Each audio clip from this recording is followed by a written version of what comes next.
Welcome to our channel. Today we how to authenticate with Progressive for claims and billing, detailed guide step by step clearly. To authenticate with Progressive for claims and billing, begin by visiting the official Progressive website. Locate the login section on the home page. Enter your username and password in the designated fields. If you don't have an account, click on the sign up button to create one. Follow the prompts to provide your personal information, including your email and policy details. After setting up your account, return to the login page. Log in using your new credentials. Once logged in, navigate to the Claims section from the main menu.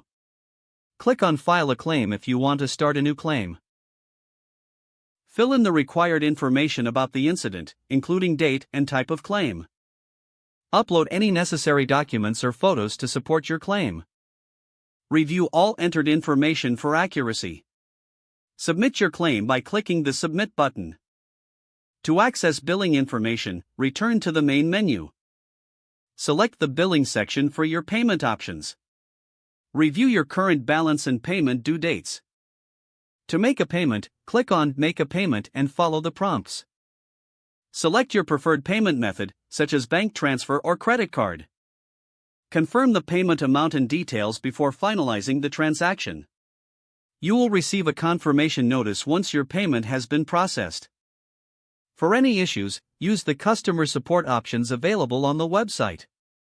Explore the FAQ section for common questions related to claims and billing. If your questions remain unanswered, consider reaching out via live chat or phone support. If the page does not load, refresh the browser or try again in a private or incognito window. Make sure you are using the correct email address, then retype it carefully to avoid small typos.